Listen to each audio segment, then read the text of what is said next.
नमस्कार साथियों, आज के इस वीडियो में भारत की राष्ट्रीय आय के बारे में डिस्कस करेंगे जो आपके आने वाले एग्जाम के लिए बहुत ही इम्पोर्टेंट है। वीडियो को लाइक कीजिएगा, चैनल को सब्सक्राइब कीजिएगा, अपने दूसरे फ्रेंड के साथ भी शेयर कीजिएगा। हो चुका आगाज रण का, युग बदलने की तैयारी, जीत उसी की होगी जिसका संघर्ष जारी। लगातार मेहनत करिए, अथक परिश्रम करिए। और इस वीडियो में आपके साथ में कुछ क्वेश्चन लगाए, उस क्वेश्चन का आंसर दीजिएगा और अपना स्कोर कार्ड कमेंट सेक्शन में बताइएगा। तो चलिए अपनी क्लास को स्टार्ट करते हैं। अगर आपने इससे पहले की क्लासेस को नहीं देखा तो चैनल की प्लेलिस्ट में जाकर सारी क्लासेस को देख लीजिएगा, नोट्स बना लीजिए।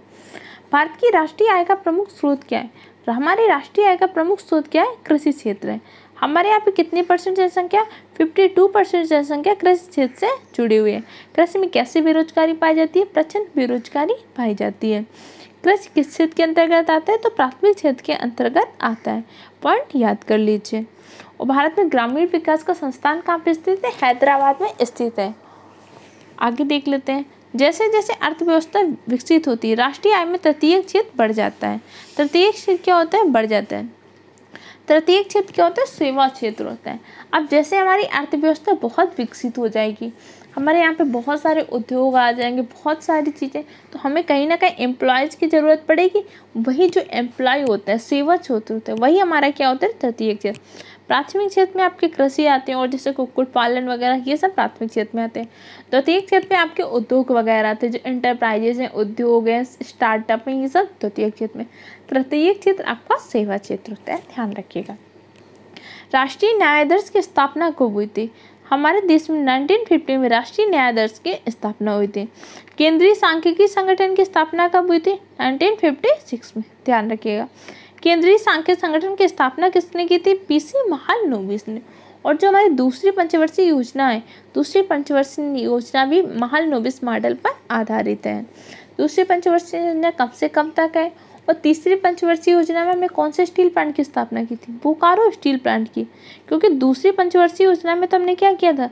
3 स्टील प्लांट की स्थापना की थी। कौन कौन सा? दुर्गापुरा स्टील प्लांट भिलाई और राउरकेला। इन तीनों स्टील प्लांट की स्थापना तो हमने सेकंड पंचवर्षीय योजना में की थी।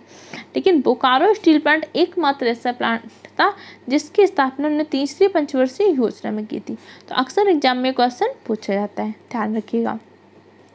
राष्ट्रीय आय क्या होती है? उत्पादन लागत पर निवल देशी उत्पादन लागत जो होती है उस पर क्या करते हैं? अगर निवल को घटा दें, गिरावट करते हैं या ह्रास करते हैं, वो हमारी क्या होती है? राष्ट्रीय आय निकल आती है।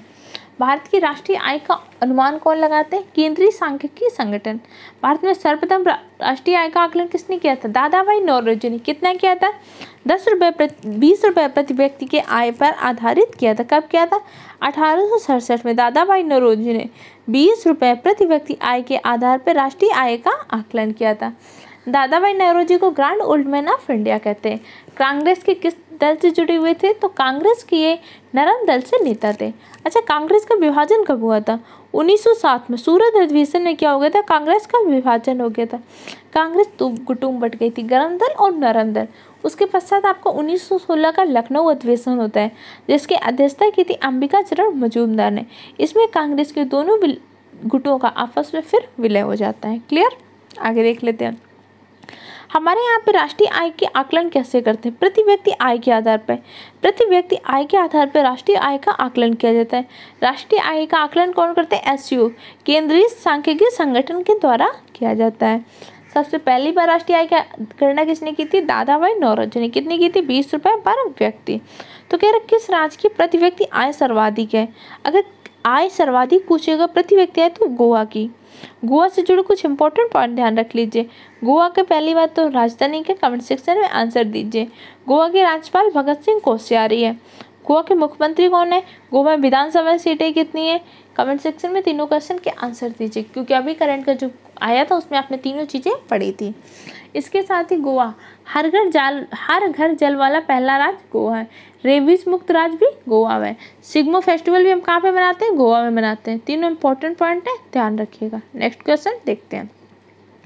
राज्य में चालू मूल्यों पर प्रति व्यक्ति न्यूनतम आय अगर पूछेगा, अधिकतम प्रति व्यक्ति आय कहाँ पे? गोवा पे। और न्यूनतम आय बिहार पे है। बिहार में आपकी पाटलिपुत्र है। पाटलिपुत्र की स्थापना किसने की थी? उदयनी। गंगा और सोन नदी के तट पर की थी। और बोध गया बिहार में गौतम बुद्ध की लेटी हुई प्रतिमा बन रही। तो गौतम बुद्ध की लेटी हुई प्रतिमा बोध गया बिहार में बन रही है। धर्मचक्र परिवर्तन क्या होते हैं? गौतम बुद्ध द्वारा प्रथम उपदेश देने की घटना को धर्मचक्र परिवर्तन कहते हैं। गौतम बुद्ध ने पहला उपदेश दिया था सारनाथ में। गौतम बुद्ध ने सर्वाधिक उपदेश दिए थे श्रावस्ती में। महाविनिष्क्रमण क्या होता है?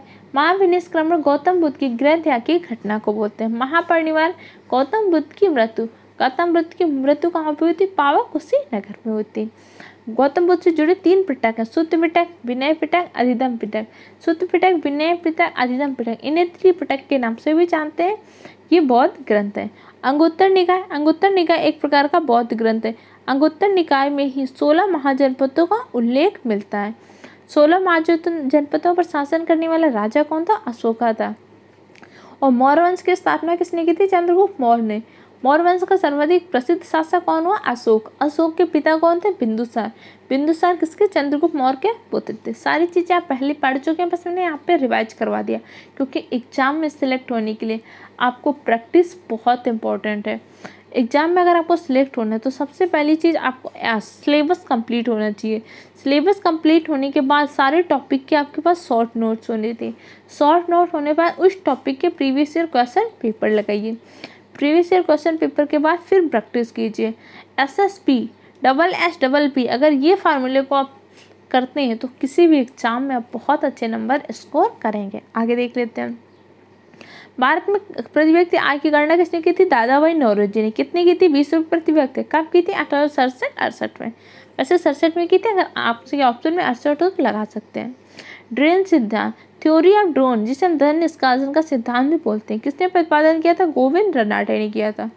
कई बार पूछ लेते धन निष्कासन के सिद्धांत में दादाभाई नौरोजी का भी नाम देता है, तो ध्यान रखिएगा। हिंदू वृद्धि दर किससे संबंधित है?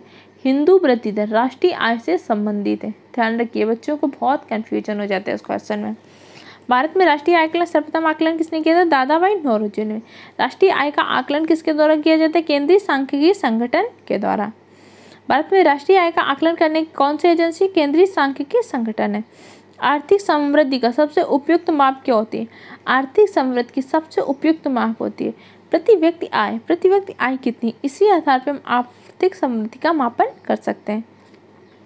आर्थिक समृद्धि की उपयुक्त मापदंड क्या होती है? प्रति व्यक्ति वास्तविक आय। भारत की अर्थव्यवस्था कैसी अर्थव्यवस्था है? मिश्रित अर्थव्यवस्था। मिश्रित अर्थव्यवस्था में किसकी विद्यमान होती है? निजी क्षेत्र और सार्वजनिक क्षेत्र दोनों विद्यमान होते हैं, तो उस अर्थव्यवस्था को हम बोलते हैं क्या?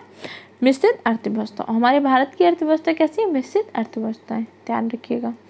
और देख लेते हैं, ये सारे क्वेश्चन देख लीजिए, किसी न किसी एग्जाम में आए, यहाँ तक कि देख लीजिए पीसीएस के एग्जाम में भी पूछा जा चुका है।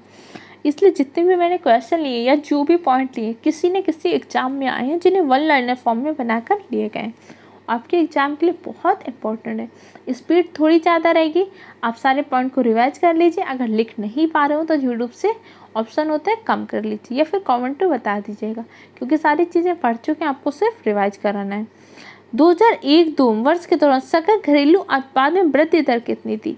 1-2 में जो वृद्धि दर थी 5.4%। इंपॉर्टेंट नहीं ज़्यादा, लेकिन एक बार देख लीजिए, एग्जाम में आया था। तो आपको अपडेटेड GDP GNP पता होनी चाहिए, लक्ष्य कितना रखा गया था, कितनी प्राप्त हुई थी, ये सारी चीज़ें आपको पता होनी चाहिए। 2001 में भारत की आर्थिक विकास दर कितनी थी? 4.4%। अब आगे की वीडियो में हम मुद्रा और रैंकिंग के बारे में डिस्कस करेंगे। आज की वीडियो में हमने भारत की अर्थव्यवस्था के बारे में और राष्ट्रीय आय के बारे में डिस्कस किया। इसके पहले के जो वीडियो आ चुके हैं उन सबको भी देख लीजिएगा, आपके एग्जाम के लिए बहुत इंपॉर्टेंट है। नोट्स बनाइए, रिवीजन करिए, चैनल को सब्सक्राइब करिए, दूसरे फ्रेंड के साथ शेयर कीजिए, अपना फीडबैक कमेंट सेक्शन में दीजिए। मिलते हैं नेक्स्ट क्लास में।